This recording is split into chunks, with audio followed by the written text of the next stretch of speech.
So you are a vestibular physical therapist, and I think the best place to start this conversation is to give a little explanation as to what a vestibular physical therapist is and the kind of patients that you see. Awesome. Yeah, that's a very good place to start. So, being a vestibular physical therapist is basically the same as being any form of physical therapist with a specialist. So, many people specialize in orthopedics or acute care, something like that. I just specialize in the vestibular system. So, the vestibular system, if you're listening and you don't know what that is, it is the tiny little thing in your head, in your inner ear, that connects to your hearing organ called the cochlea, and that is what's responsible for hearing and balance. Well, the cochlea is responsible for hearing, and the vestibular system is responsible for your balance. So it's a super teeny tiny organ. It's pretty curly and swirly looking, and that's basically to make sure that you know where your head is in space all the time. So as a vestibular physical therapist, I am basically not in charge of, but as a vestibular physical therapist, I help people who are dizzy, imbalanced, have any form of vertigo, rehabilitate that system so that they can feel like themselves again, feel not so dizzy, not so imbalanced, and get rid of vertigo. Yeah, and something that I've been learning about is that dizziness and vertigo are symptoms of many different conditions. And Yes, so absolutely. when determining a treatment plan for these patients, how important is it to basically differentiate between a vestibular disorder outright hmm and vertigo as a symptom of something like vestibular migraine or as a result of concussion? That's a really good point. So I think that the first thing as a vestibular therapist or any form of doctor is to kind of rule out the red flag things. So is this person having a stroke? Is there something else going on in their brain?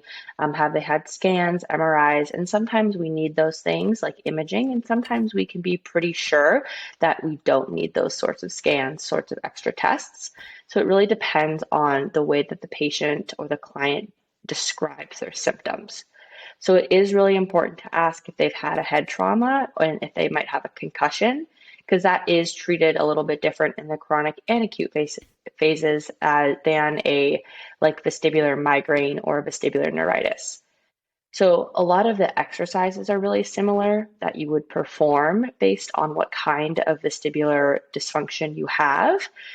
So as long as you don't have any of those red flag symptoms like new numbness and tingling, new vision changes, anything, the normal red flag kinds of things you would review with your doctor, you can go ahead and go like start with vestibular therapy.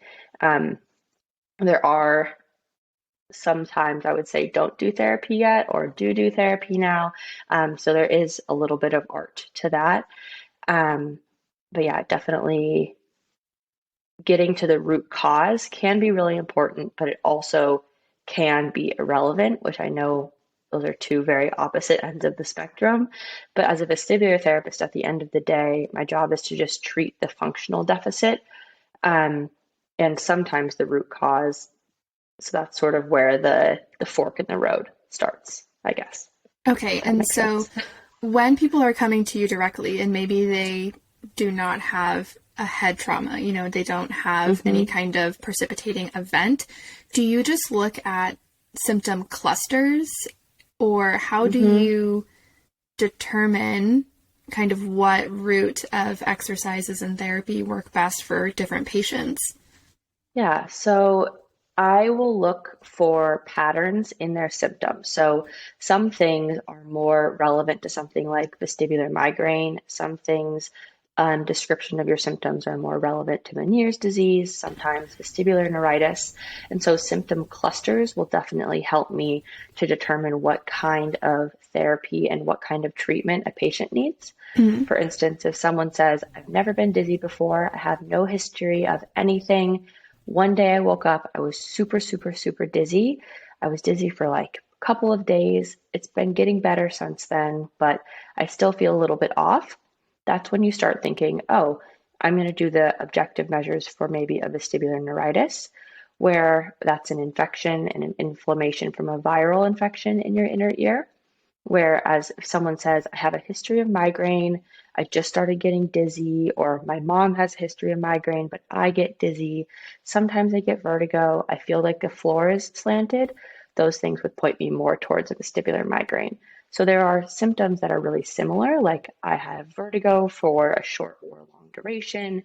I feel really off. I feel weird, but having the patient describe exactly what that weird or off feels like, I think is the most important part. So in an hour-long evaluation, sometimes I'll spend up to or over 45 minutes just on the subjective to really learn and kind of niche down to what exactly is going on with this patient. So it sounds like if someone is having these kinds of fairly difficult to describe symptoms, that may be one of the best things they could do before going to either a vestibular physical therapist or even a doctor is have a journal of their symptoms, both onset, time of onset, what was going around before and after the onset.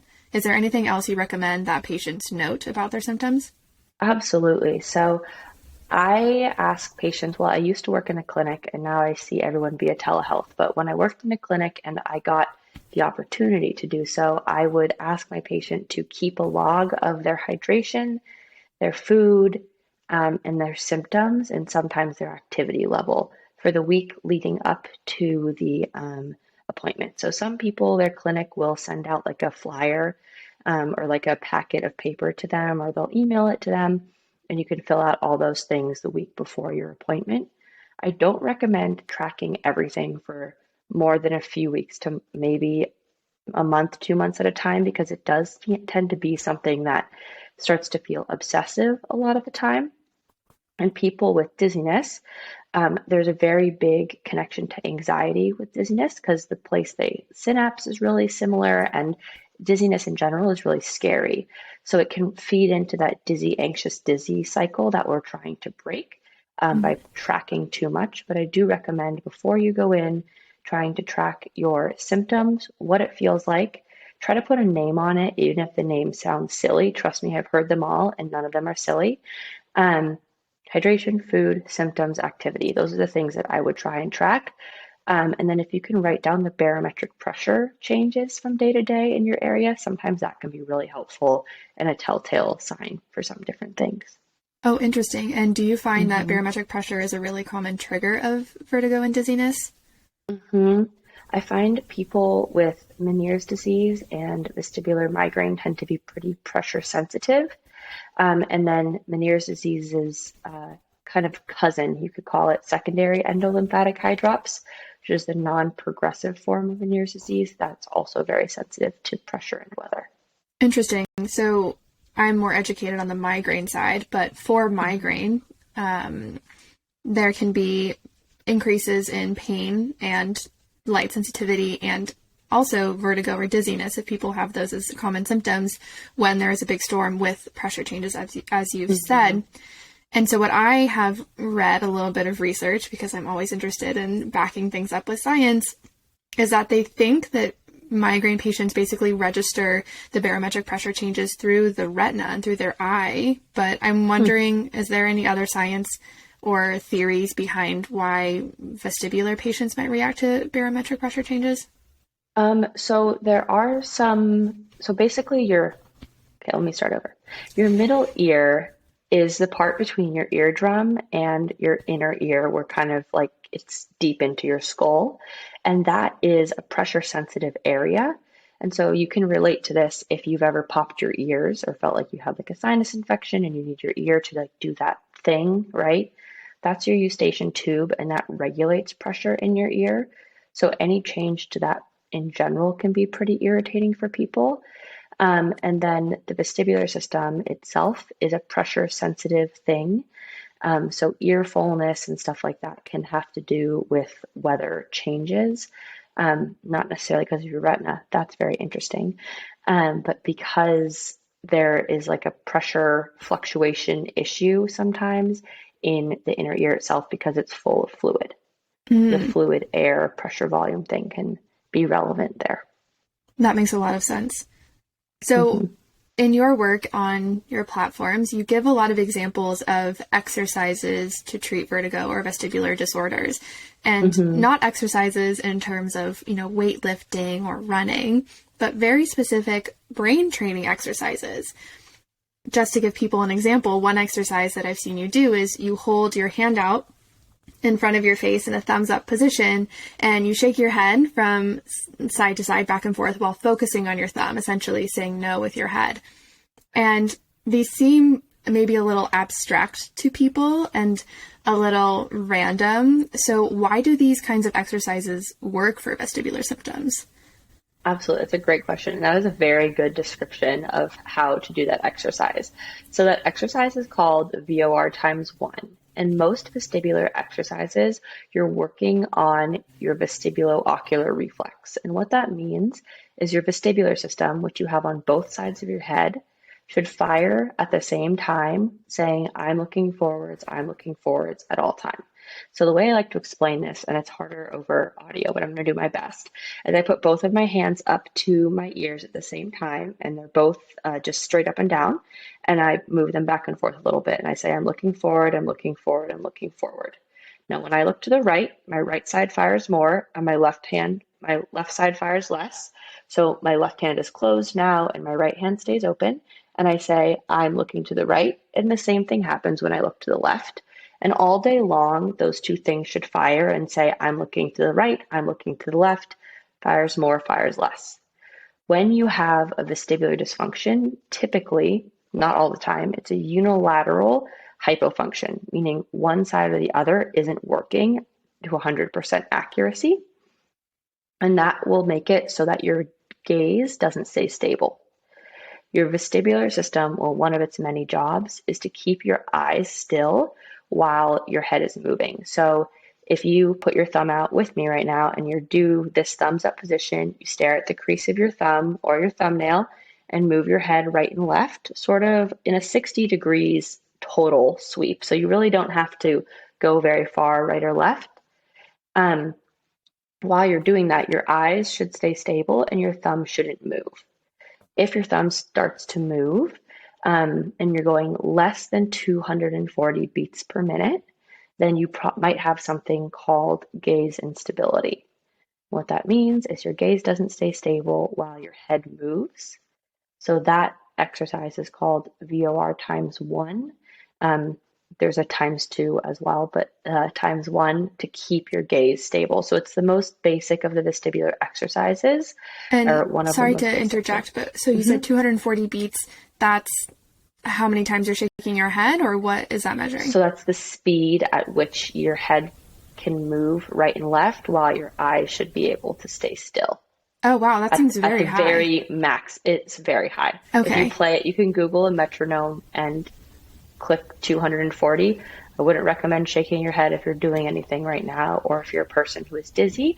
But I would, if you want to hear how fast it is, you can Google it and click 240, and it is pretty fast. That's like the highest that it works.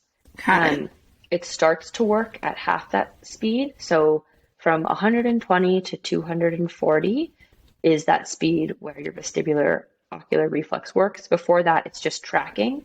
So that means that if you put your thumb in front of you and hold your gaze on your thumb and move your thumb to the right and to the left, that's the same as if you turned your head right and left really slowly. So before 120, it's just tracking. So that's why we try to get to 120 when we do that exercise, but a lot of times we do have to start slower, and that's no big deal. Interesting. Start where the patient is at.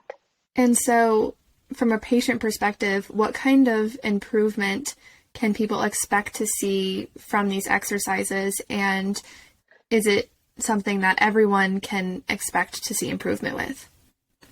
So I would say most people with a unilateral hypofunction can expect to see an improvement through these kinds of gaze stability exercises. The people who have more trouble with improvement with these exercises are people with bilateral vestibular hypofunction. So that's when, if we go back to my example of how your vestibular system fires, both sides aren't firing the same.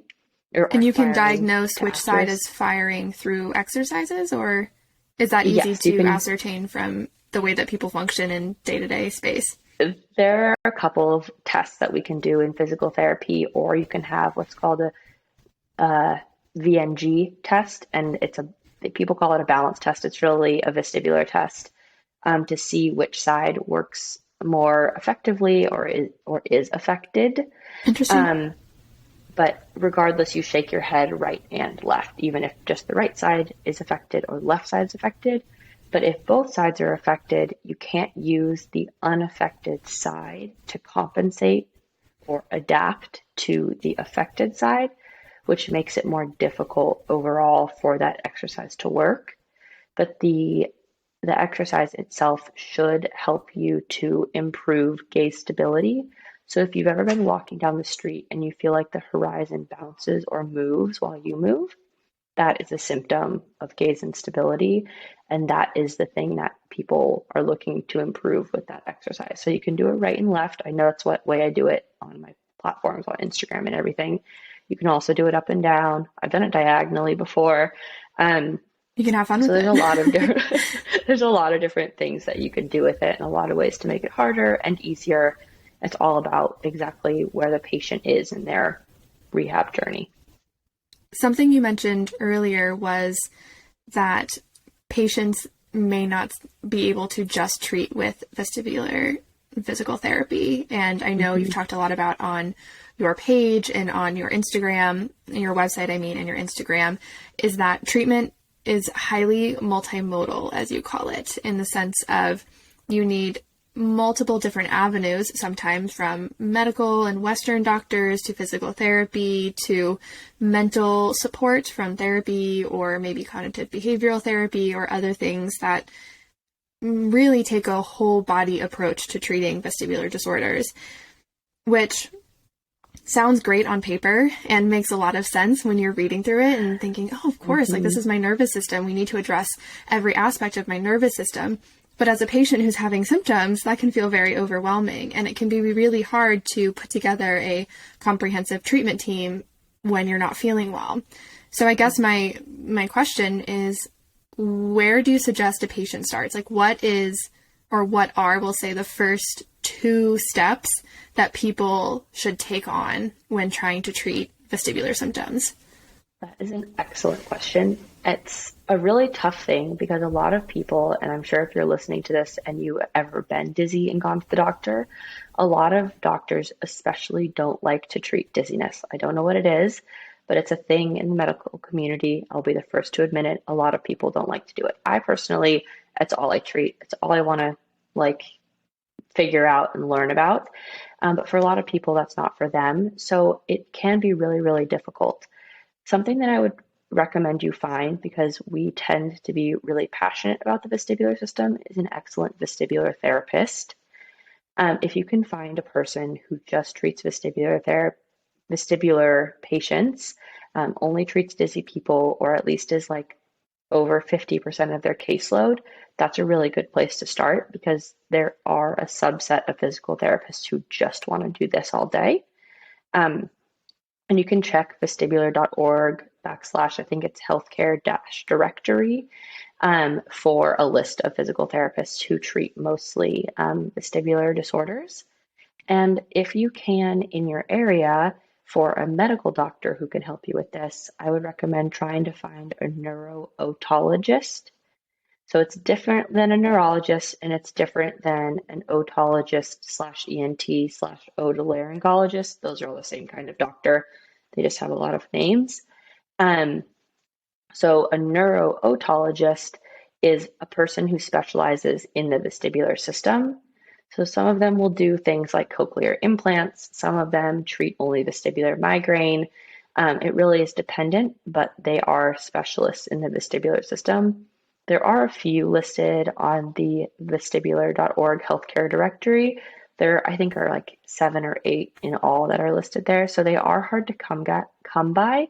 But in the world of COVID, a lot of them are doing more and more telehealth, and you can see them from anywhere, which is great. So at least in the States, you have access to that. And then if you live in the UK, there is, I think it's ACPIVR. I'll send it to you. and that they have a find a physio reference for anyone in the UK as well. I will be sure to get those links in the show notes for anyone who may Perfect. want to investigate further. I think so. Okay, back up. You find a doctor online. They have the name neurootologist or Hmm. something along the lines of what you've been looking for, vestibular physical therapist. Um, Yep. what are maybe one or two key questions that you would ask or tell your patients to ask to make sure that they know or that they at least treat enough vestibular patients or have enough experience treating vestibular disorders that you can lightly and gently vet them?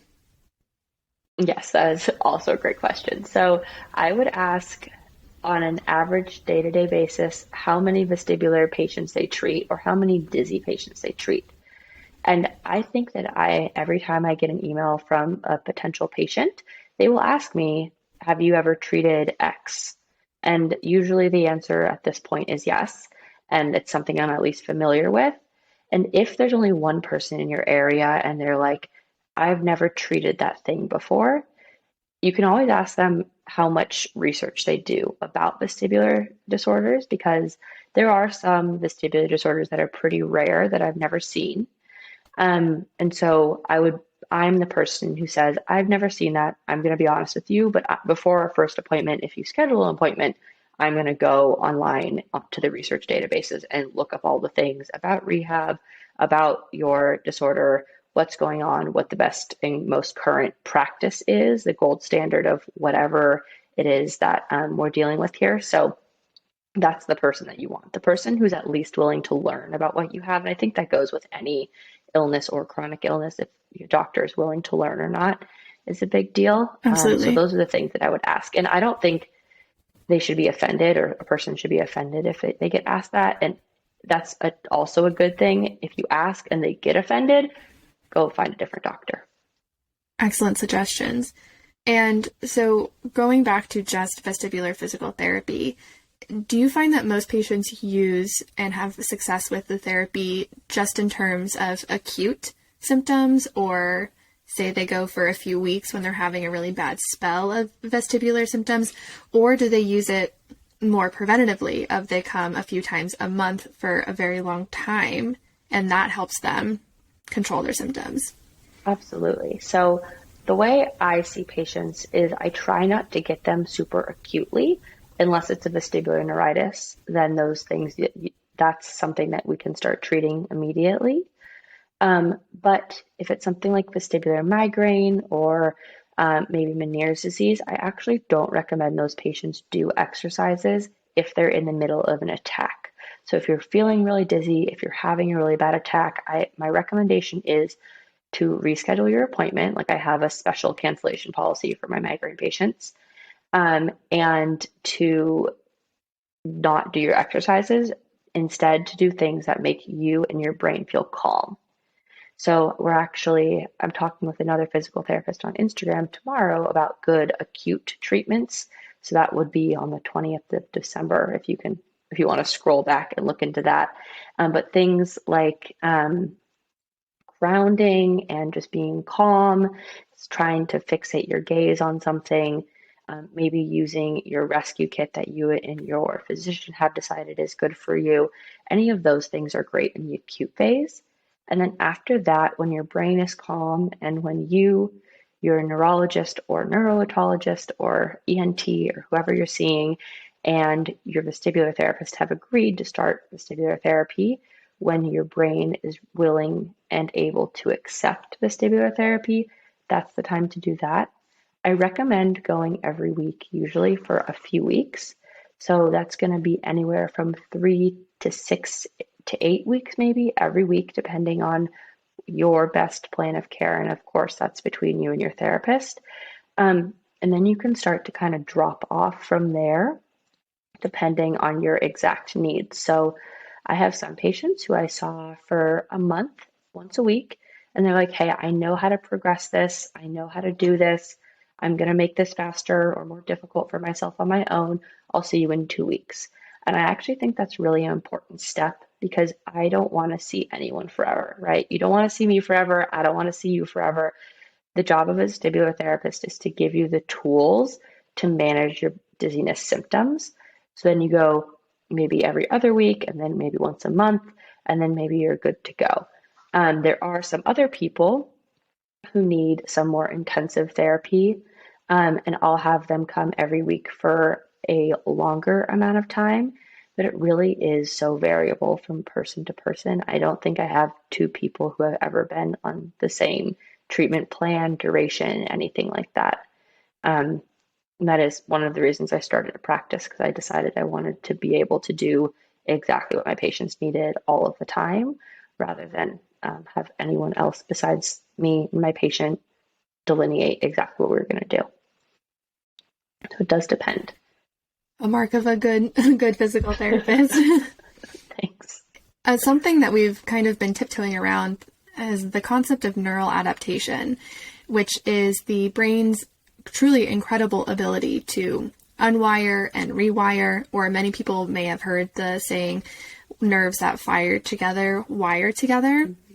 And under the umbrella of neural adaptation, you have talked about a new concept to me, which is positive versus negative neuroplasticity, which is a brain training method that not only applies to vestibular disorders and vertigo and dizziness, but also a lot of light sensitivity and pain and migraine symptoms and other chronic illnesses. So can you explain the idea that you have of positive and negative neuroplasticity? Mm-hmm. So this is actually something that's new to me in the last, I'd say, 6 months. I was talking to a woman named Dr. Kostalnik, and she has a PhD in something cognitive behavioral therapy related. I am doing her a disservice right now by putting it that way, but she is absolutely excellent. She's at Rooted Behavioral Education on Instagram, and we spoke one day about neuroplasticity and changing your brain and acceptance of dizziness and other chronic illness symptoms. And the concept of positive versus negative neuroplasticity came up. And basically, just like you said, nerves that fire together, wire together. But just because we are changing our brain, which is an amazing concept, doesn't necessarily mean we want that change. So with dizziness, we talk about the dizzy, anxious, dizzy cycle. And so basically, it's self-explanatory in that if you get dizzy, you get anxious. If you get more anxious, you become more dizzy, and the cycle repeats itself. And so that is negative neuroplasticity, because we don't want to feel anxious. We don't want to feel panicky. We don't want to feel dizzy. And those symptoms feed on each other.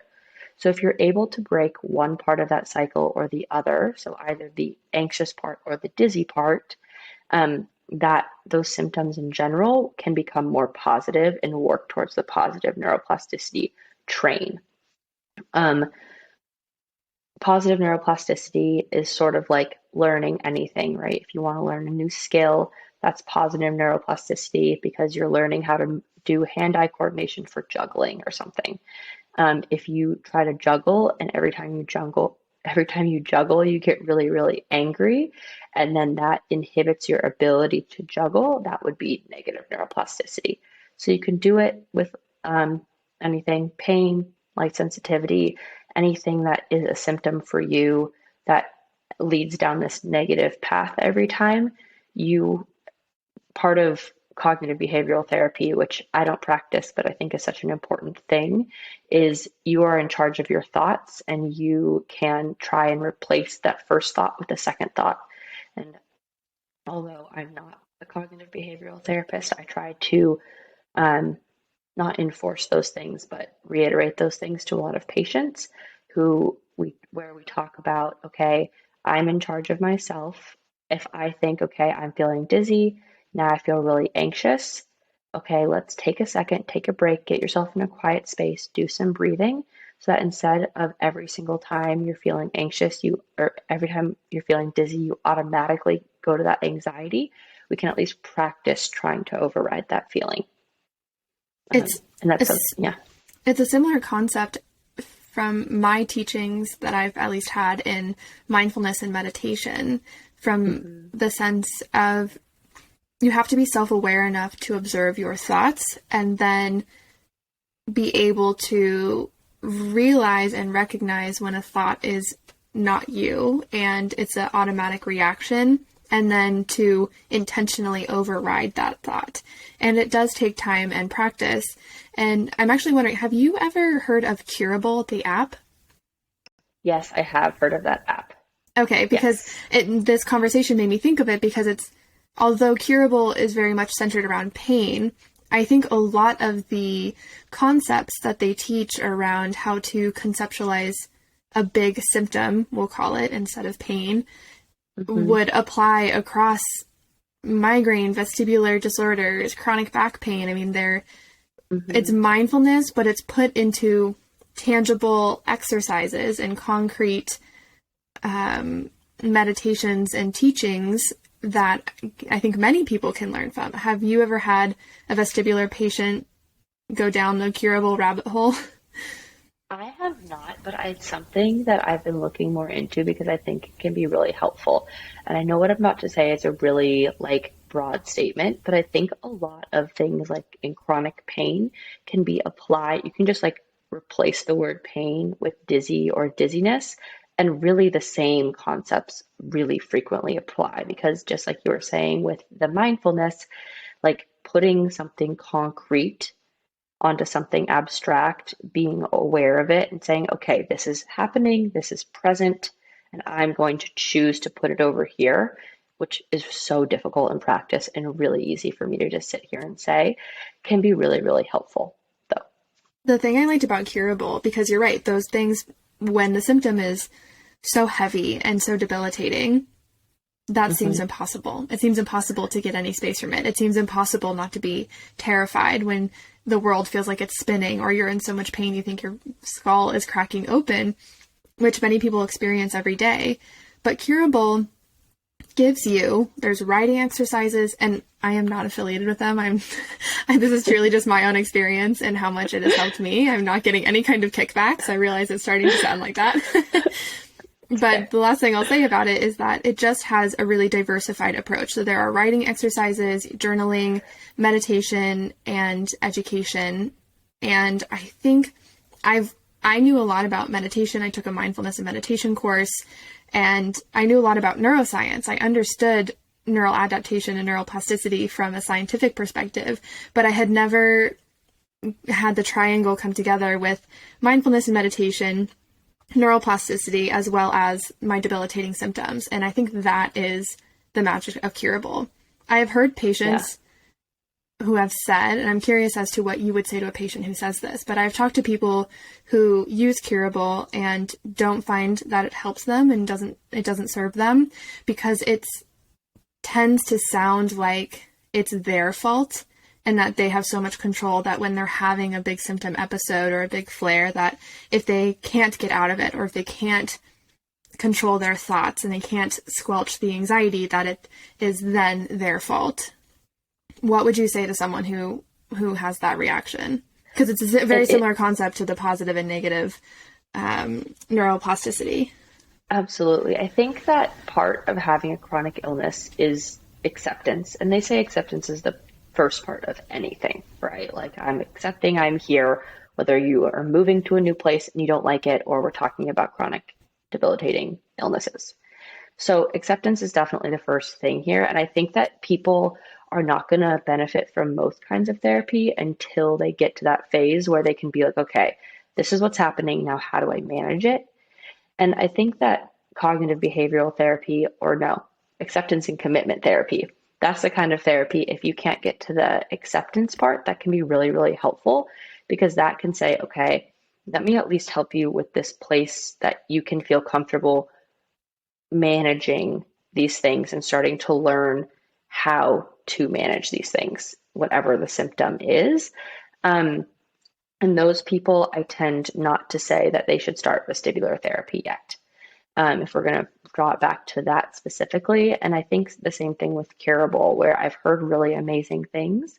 But I think, again, your brain, both consciously and subconsciously, need to be prepared to say, okay, I am ready and willing to do this thing.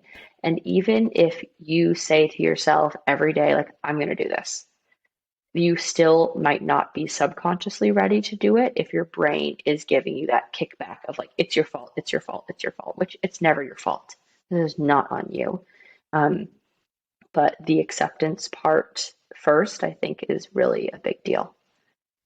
Yeah, and I acceptance is a really important step. I completely agree. And I think too, recognizing that someone said to me one time that your illness is not your fault, but it is your responsibility. And that's a great way of putting it. I think what it does is it takes you out of the victim mindset of this has happened to me. This is the worst thing that could happen. This is going to be a hard life. Even if all of those things are true, you probably can't change it. I am never going to be able to unwire migraine completely from my DNA and from my nervous system. And so that is the first step of acceptance. But then realizing that, okay, it's not my fault. It's going to happen probably regardless. I can't control every migraine attack. I have, indirect input at best, but it is my responsibility to try and deal with it. It is within me. It is my life. I have to take the steps to try and either manage it, get better, however you think about it in your mind, healing. And I think the responsibility aspect is something that continues to push me forward when I don't want to search for more answers and I get tired of trying different treatments. It's the fact that it's on me to make the best of my life and my health. Absolutely. I think that is a very powerful thing that like you have done, and whether someone told you that or you were, you said someone told you that, but regardless of how you come upon that, I think it's a very powerful and very like an amazing mindset to have. And I do want to recognize also that over the last couple of minutes, I've talked about like, do this thing and accept this illness. It is, again, really easy for me to sit here and say, just accept this thing. This is your life. You have to go deal with this thing. It's really easy to say that, and it's much harder to do in practice. So I do want to kind of recognize that for a second, because it is hard. And if you're having trouble with that right now and you're listening to this and you're like, why is this woman just telling me to do that? I want you to understand that I am there with you, and I do understand how frustrating it is to accept a chronic illness and accept that you have to change some things in your life. Right. It's not that we're saying this because we think it's easy or that it should just be a flip of a switch. It can be a really long process. And something that I've talked to a speaker and a mindfulness coach, Leanne Stickle, a few episodes ago about is giving yourself time to be upset about it. If you just got diagnosed, take a moment. Take a moment to be mad. Take a moment to be upset and down, cry, scream, yell, shatter plates, whatever you need to do to process, mourn, grieve, because things are going to change. Going from being being healthy to chronically ill is a rough transition. It's not pretty by any means. And it's hard mentally, physically, emotionally. Yeah. And so take it with a heaping dose of grace for yourself and understand that you will always have bad days. There are still, I've been a migraine patient for more than 10 years, and sometimes I still just want to scream at this guy because I think it's unfair. So there are always going to be rough days. And one thing that you've mentioned is that there are different types of therapy. There's cognitive behavioral therapy. There's neurofeedback is also something that's really different that you can try. And the acceptance therapy. And so maybe the best thing that patients can do is take not just a look at their symptoms, and we've talked about symptom diaries, but also mental health-wise, emotionally, spiritually. How are they doing? What are the day-to-day feelings? What is the ebb and flow of your internal experience like? And then see, okay, maybe what's the best person that I could find to help me right now?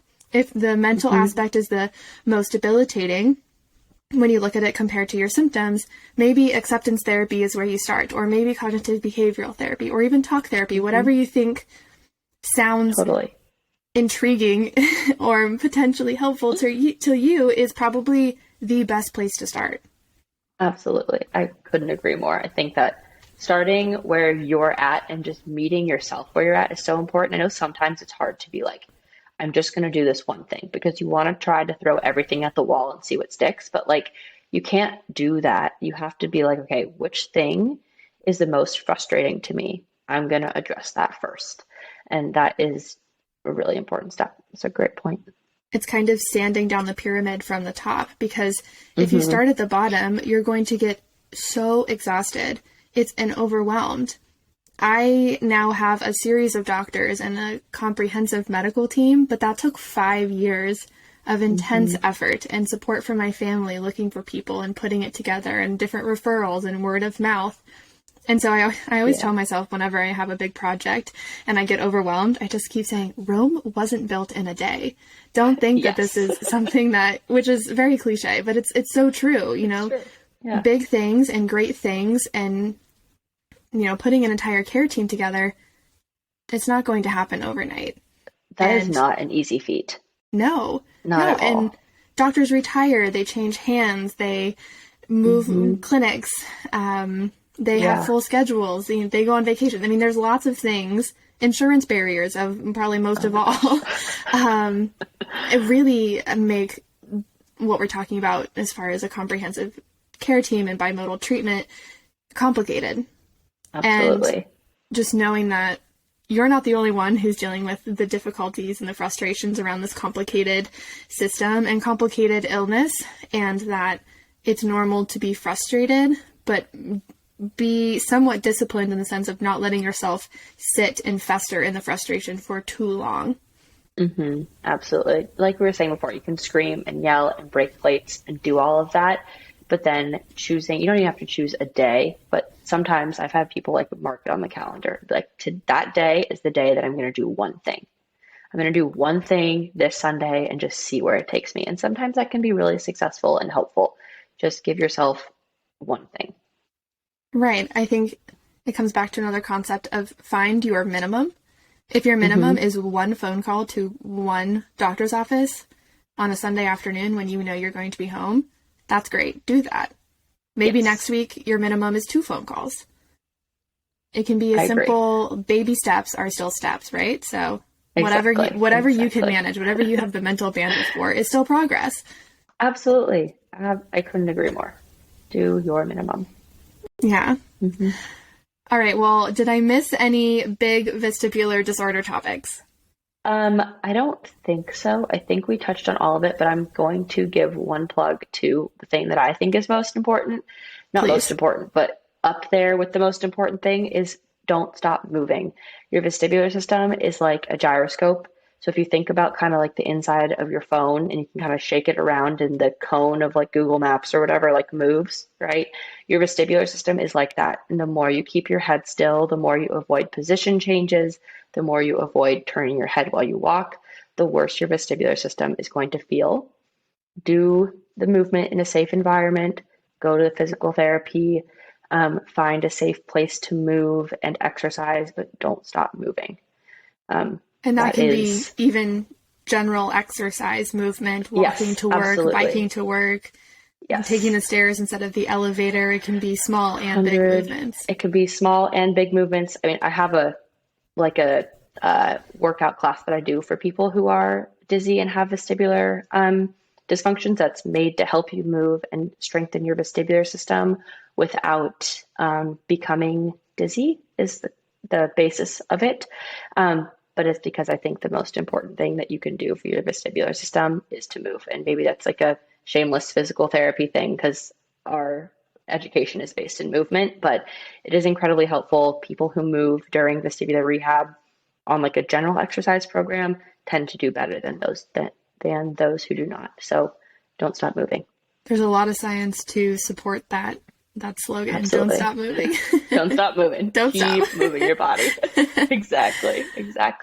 Well, fantastic. I've learned so much, and I hope that people listening who may be experiencing vestibular symptoms or dizziness or even just general chronic illness and are looking for some connection and information, I hope that they can find it in this episode. Thank you so much for coming on. I have so enjoyed this conversation. Me too. I could talk to you all day. Thank you so much for having me.